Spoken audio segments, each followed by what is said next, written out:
Hello guys, welcome to Indian affairs. I hope कि आपका आज का दिन शानदार हो और लाइफ में आके जो भी गोल्स और टारगेट्स हैं आप उनको सक्सेसफुली अचीव करें। बढ़ते हैं आज की टॉप 10 अपडेट्स की तरफ। सबसे पहली अपडेट आ रही है भारत और रशिया को लेकर। दरअसल पिछले कल दिल्ली पुलिस ने गुरुग्राम के गोल्फ कोर्स रोड से एक रशियन सिटीजन को अरेस्ट किया है, जो कि हिमाचल प्रदेश से चरस और ड्रग्स स्मगल करके दिल्ली लाया करता था और फिर दिल्ली में लोगों को बेचता था। रिपोर्ट के मुताबिक इस रशियन नागरिक का नाम है मिखेलुक।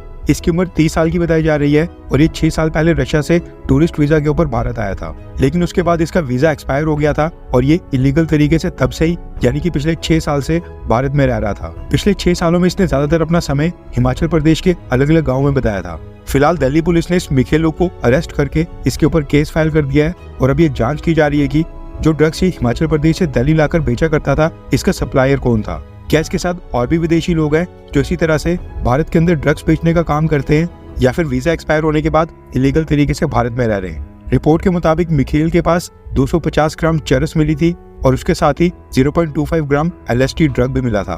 पुलिस को उम्मीद है कि वो मिखेलुक की मदद से एक बहुत ही बड़े ड्रग कार्टेल को पकड़ने में सफल होंगे, लेकिन देखना ही होगा कि क्या भारत सरकार मिखेलुक को डिपोर्ट करके रशिया वापस भेजती है या फिर नहीं।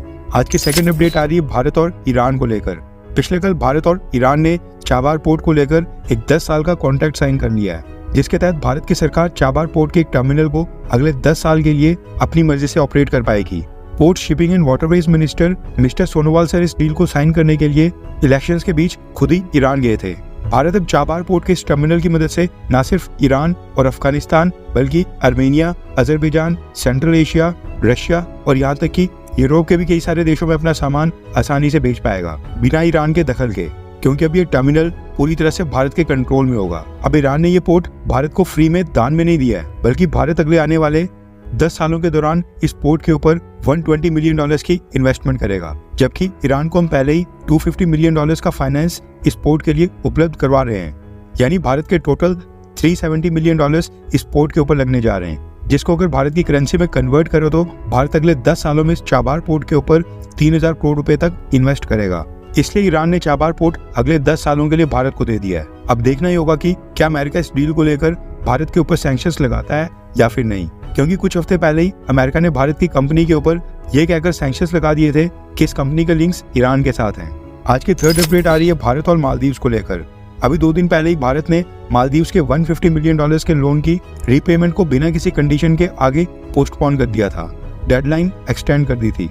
और अब पिछले कल देर शाम को एक खबर और आ रही है कि भारत सरकार ने मालदीव्स को $50 मिलियन की बजटरी सपोर्ट देने की घोषणा की है।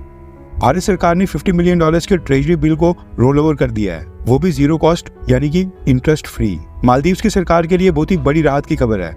इस समय मालदीव्स की गवर्नमेंट के ऊपर $4 बिलियन का एक्सटर्नल डेब्ट है, जिसमें से 25% अकेले चाइना को देना है। वैसे सोचने वाली बात यह है कि एक तरफ मालदीव्स की सरकार के ऊपर इतना बड़ा कर्ज है और दूसरी तरफ मालदीव्स के नए प्रेसिडेंट मोहम्मद मिजू, उन्होंने अपनी सरकार बनाने के तुरंत बाद ही टर्की जाकर अर्दोगान के साथ बेरफ्तार ड्रोन्स की एक डील साइन कर ली थी। यानी कि मालदीव्स के पास ड्रोन्स और हथियार परचेज करने के लिए खुले नोट हैं, लेकिन जब बात आती है उधार लिए पैसे वापस देने की तो इनको मौत पड़ती है।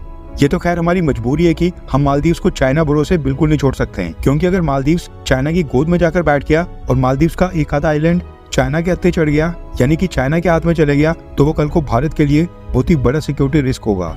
इसलिए भारत सरकार मालदीव्स की मदद कर रही है, मालदीव्स के साथ थोड़ी नरमी बरत रही है, वरना हम इसको मुंह भी नहीं लगाते। आज की फोर्थ अपडेट आ रही है कैंसर से संबंधित। स्वीडन की लुंड यूनिवर्सिटी ने कैंसर के ऊपर एक रिसर्च की है, जिसमें पता चला कि कैंसर के जो 40% केसेस हैं वो ओबेसिटी यानी कि मोटापे और ज्यादा वजन के कारण हो रहे हैं। स्वीडन की लुंड यूनिवर्सिटी का कहना है कि उन्होंने 41 लाख लोगों के ऊपर रिसर्च की है और ये सारे केसेस पिछले 40 साल के केसेस थे।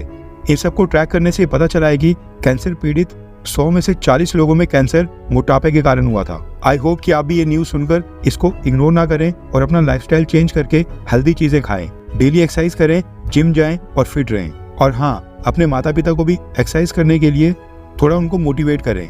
मोटापे से ना सिर्फ कैंसर के चांसेस बढ़ेंगे बल्कि और भी 100 बीमारियां लग जाएंगी। सो प्लीज आप भी लुंड यूनिवर्सिटी की बात माने और मोटापे से दूर रहें। आज की फिफ्थ अपडेट आ रही है पाकिस्तान ऑक्युपाइड कश्मीर यानी POK से। सबसे पहले आप ये वीडियो देखें जो कि POK से आ रहा है। आजादी, आजादी, आजादी, आजादी, आजादी, आजादी,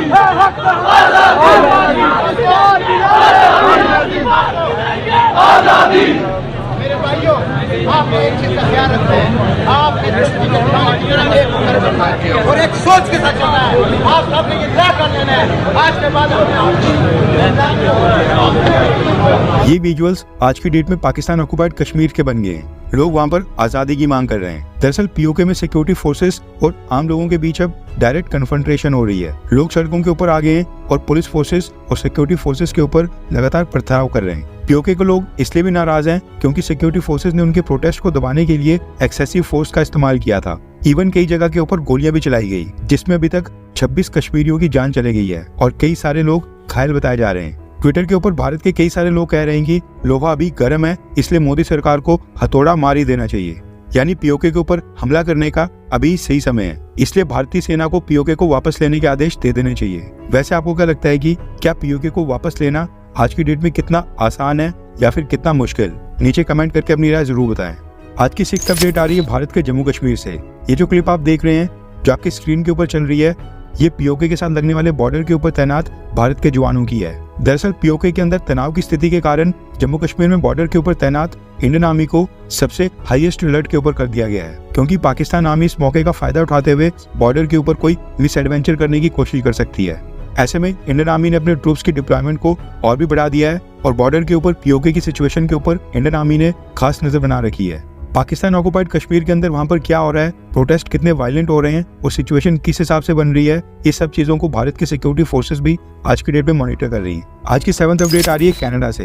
ये जो आप अपनी स्क्रीन के ऊपर पिक्चर देख रहे हैं, ये आ रही है कनाडा से। दरअसल कनाडा में सिख धर्म के लोगों ने नगर कीर्तन किया था, जिसमें खालिस्तान के झंडे वहां पर ओपनली लहराए गए। यहाँ तक तो चलो ठीक था, लेकिन मसला ये है कि इस नगर कीर्तन में ये पोस्टर्स वहां पर सरेआम लगाए गए, जिसमें भारत के कनाडा में high commissioner Sanjay Verma sir, Bharat के प्रधानमंत्री मोदी जी और इंडिया के काउंसलर जनरल, इन तीनों की पिक्चर्स लगाकर इनको हिंदू टेररिस्ट बताया गया। इनके फेस के नीचे वांटेड लिखा गया, जैसे कि मानो ये यूएन द्वारा डेजिग्नेटेड इंटरनेशनल टेररिस्ट हो।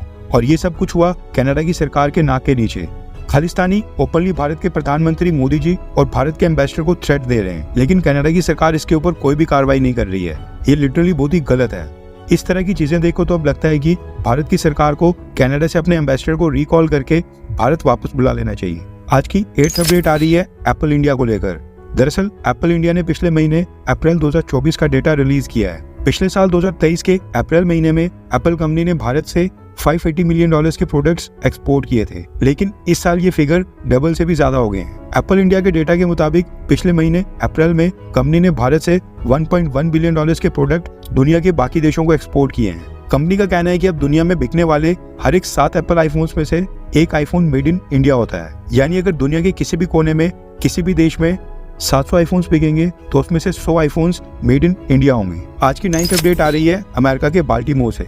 आपको याद होगा 26 मार्च को एक कार्गो शिप ने बाल्टीमोर ब्रिज को टक्कर मारकर उसको गिरा दिया था और पिछले 48 दिनों से ये शिप अभी भी वहीं पर है। इसको पोर्ट के ऊपर भी नहीं ले जाया गया है, क्योंकि जब ये एक्सीडेंट हुआ था उस समय बाल्टीमोर ब्रिज का एक बहुत ही बड़ा हिस्सा इसी कार्गो शिप के ऊपर जा गिरा था। और पिछले 48 दिनों से अमेरिका कोशिश कर रहा है कि किसी भी तरह से ब्रिज के पार्ट्स को कार्गो शिप से हटाया जा सके और ये शिप फ्री हो।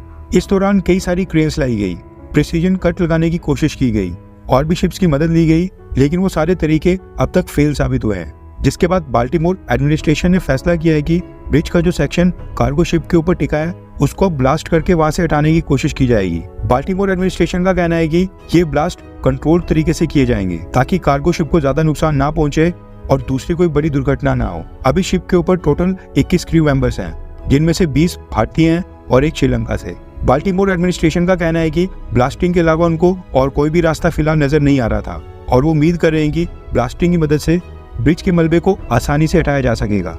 आज की 10th अपडेट आ रही है अमेरिका से और ये इजराइल हमास वॉर से लिंक्ड है। दरअसल अमेरिका की कई सारी यूनिवर्सिटीज में अभी भी वहां पर स्टूडेंट्स फलस्तीन के सपोर्ट में प्रोटेस्ट कर रहे हैं। फलस्तीन की आजादी की अमेरिका की यूनिवर्सिटीज में मांग कर रहे हैं और जो बाइडेन एडमिनिस्ट्रेशन अभी तक इन प्रोटेस्ट को पूरी तरह से काबू करने में फेल साबित हुआ है। जो बाइडेन को डर है कि अगर उन्होंने स्टूडेंट्स के साथ कोई ज्यादा सख्ती दिखाई और ये मामला अगर हाथ से निकल गया तो ये चीज उनको आगे आने वाले इलेक्शंस में भी बैकफायर कर सकती है। इसलिए जो बाइडेन इस मामले में नरम पड़ते दिख रहे हैं। इसी चीज के ऊपर हमला करते हुए पिछले यूएस प्रेसिडेंट डोनाल्ड ट्रंप ने कहा है कि अगर उनके प्रेसिडेंट बनने के बाद अमेरिका की यूनिवर्सिटीज में कोई भी विदेशी स्टूडेंट फलस्तीन के सपोर्ट में या फिर इजराइल के विरोध में प्रोटेस्ट करता हुआ पाया गया तो वो स्टूडेंट को सबसे पहले डिपोर्ट करके उसको उसके देश वापस भेज देंगे। डोनाल्ड ट्रम्प ने कहा है कि अगर फॉरेन कंट्रीज के स्टूडेंट्स ने अमेरिका में जिहादिज्म लाने की कोशिश की, जिहादी मानसिकता को सपोर्ट किया, एंटी अमेरिका या फिर एंटी सेमिटिज्म अमेरिका की यूनिवर्सिटीज में फैलाने की कोशिश की, तो वो उनको सबसे पहले डिपोर्ट करके